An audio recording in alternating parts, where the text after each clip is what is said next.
Sesuai dengan tagline dari channel ini, no protestas sin propuesta, don't protest without proposal, maka inilah proposal saya mengapa pemerintah harus tegas melarang judi online yang melibatkan perusahaan berskala kakap.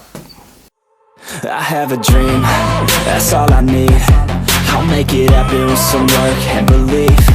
Know what I want, so I'll take it on. I've made mistakes, but mistakes make you strong.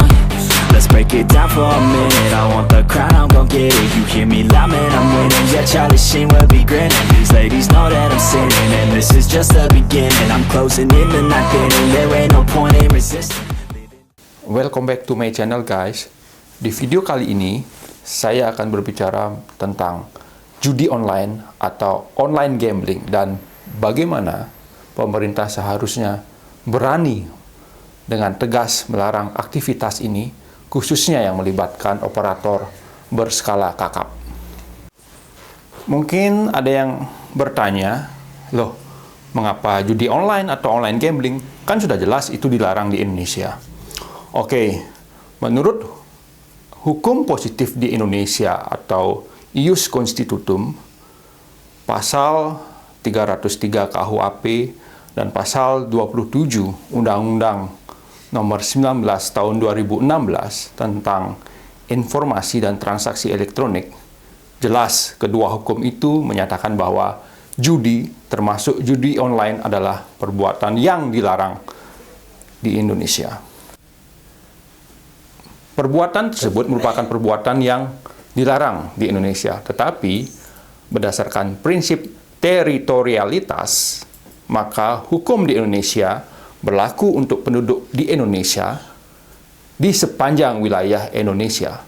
Lalu pertanyaannya, ketika online gambling atau judi online ini melibatkan perusahaan, operator, atau bahkan admin yang berada di luar negeri, tentu permasalahannya tidak semudah yang kita bayangkan.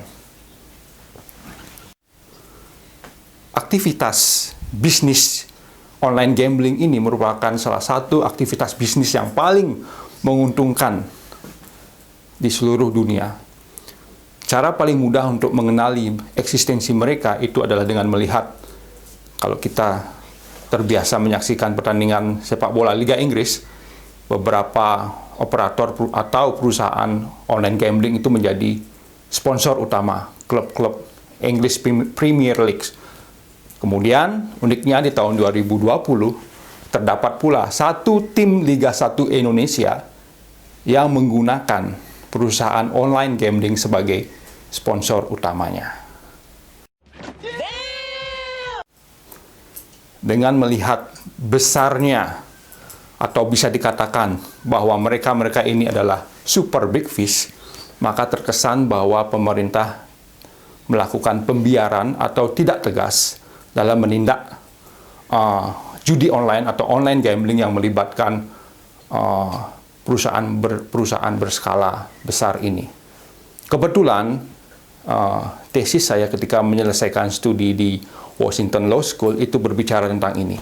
Dan kebetulan pula apa yang menjadi ide dan pemikiran saya ini telah terpublikasikan di suatu jurnal di Fakultas Hukum di suatu perguruan tinggi negeri di Indonesia. Jadi kalau kalian berminat, itu link tentang artikel ini akan saya sertakan di kolom deskripsi. Dan inilah video ketika saya mempresentasikan tesis saya ketika saya studi di Washington Law School sekitar 4 tahun yang lalu.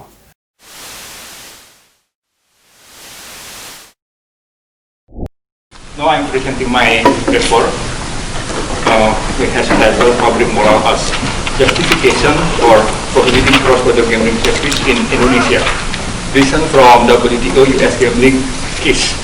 I put some work in front of you just to make sure you understand what I'm saying.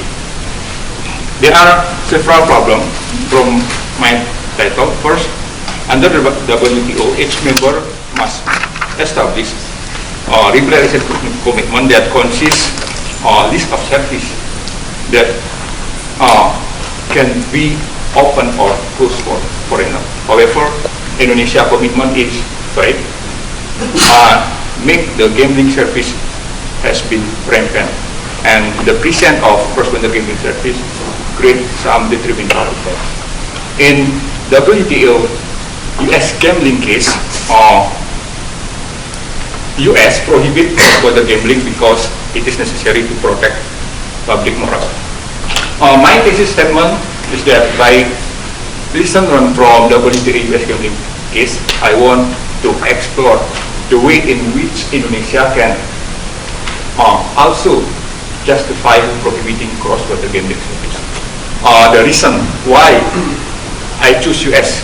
gambling case because first, this is the first case that interpret and decide public morale. This is one of the most WTO cases. You can easily get the brief snapshot through this link. Secondly, because this is the first and still the only case under WTO that discuss cross-border gambling. And finally, Indonesia can also learn the way U.S. Federal Act prohibit cross-border gambling. I will explain the definition of cross-border gambling service by answering three basic questions: what, how, and who. What cross-border gambling service? Of course, it is a gambling, online casino, online poker, and etc. And also how this service are operated by using internet as a primary tool, and who it is operated by supplier provide gambling to another territory of WTO member.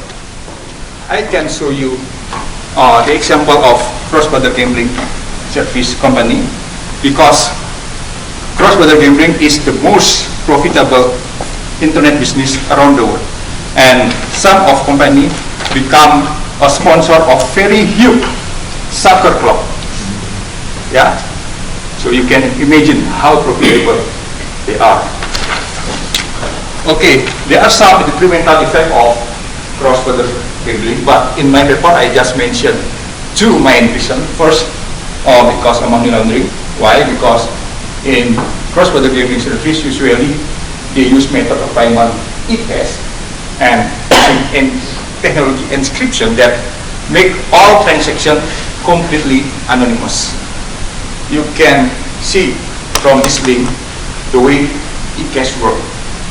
Secondly, related with underage gambling, this service is very popular, attractive, not only for adults but also for children, because you can easily get the complete tutorial how to play online gambling, and also in some website provide gambling game for kids.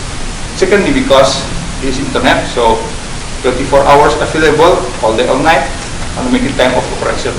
And finally, unlike physical traditional gambling, there is no lack of act verification in cross-border gambling service. Now, after I mentioned the descriptive part, now I mention my rule and analysis. Basically, under the WTO, there are two main exceptions. First, exception based on special economic situation, and exception based on non-economic. And public moral is exception based on non-economic situation. It is regulated under Article 20 CAT, General Agreement Tariff and Trade, or Article 15, General Agreement on Trade in Services.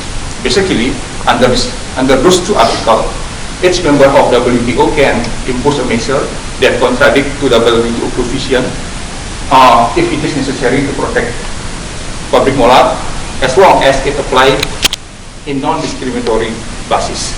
And you can see from the previous 3 WTO case, judicial body, in this context panel and appellate body, satisfy and grant exception if they satisfy with two main conjunctive elements.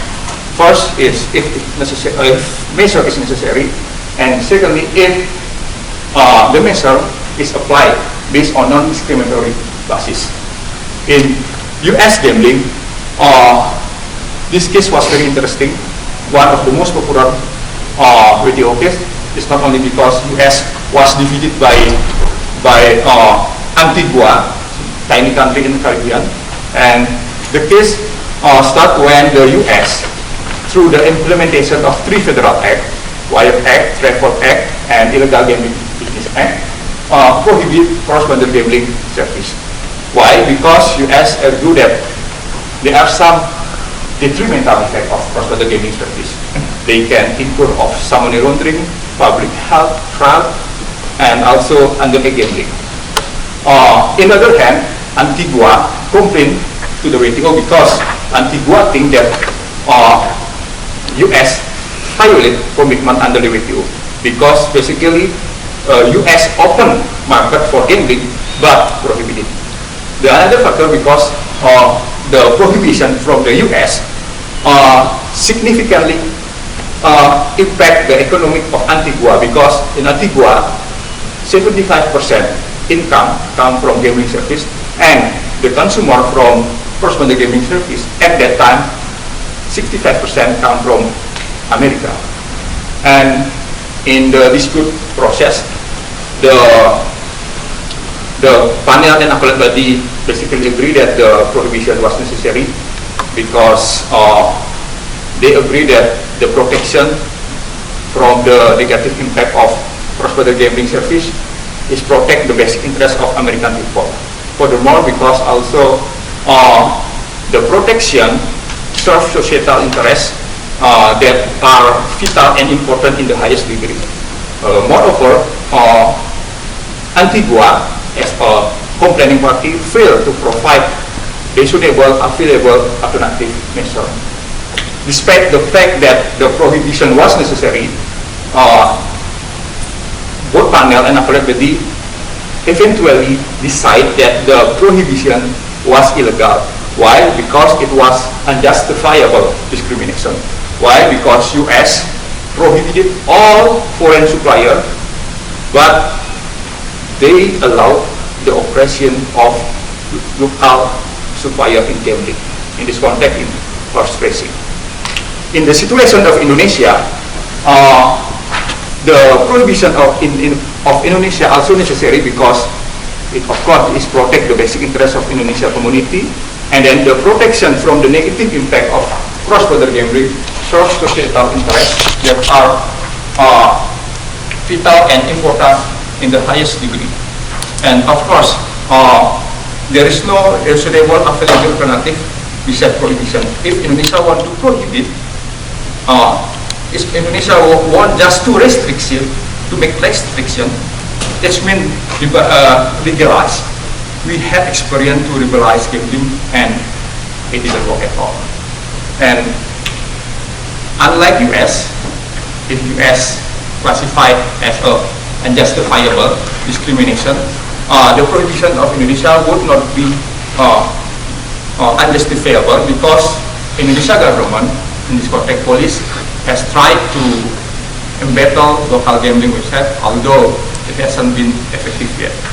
From my recommendation, I tried to make some comprehensive strategy for prohibiting cross-border gambling service in Indonesia, both international level and national level.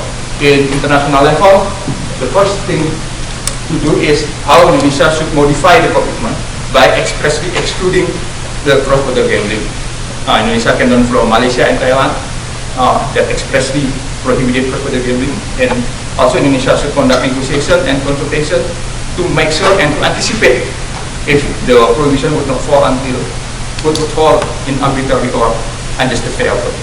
In national level, there are some action, preventive action, repressive action, educational action. In the preventive action, in the substance of national law should expressly prohibit supplier located outside Indonesia to provide service in the territory of Indonesia. This is vision from US Travel Act. And for the repressive action, I just mentioned the role of police, how they can get more powerful authority to block and to cooperate with another relevant party. And for the educational action, of course, to justify the role of NGO and media, it happened in Germany. In Germany now in April 2014, now there are some negotiation consultation between Germany and US because Germany think that online gambling produced from US contain some violence material. And for short-term and temporary action, I suggest that parents should download software that can block online gaming websites. This happened in Australia. Australia is a country who expressly allow online gambling, but to prevent from the underage gambling, the government protect through providing special online gambling software. To sum up, Indonesia has professional justification to prohibit cross-border gambling service because it is necessary to protect public moral. Oke guys, kalau kalian suka dengan video saya tadi, jangan lupa untuk like, comment, subscribe, and see you in the next videos. Bye.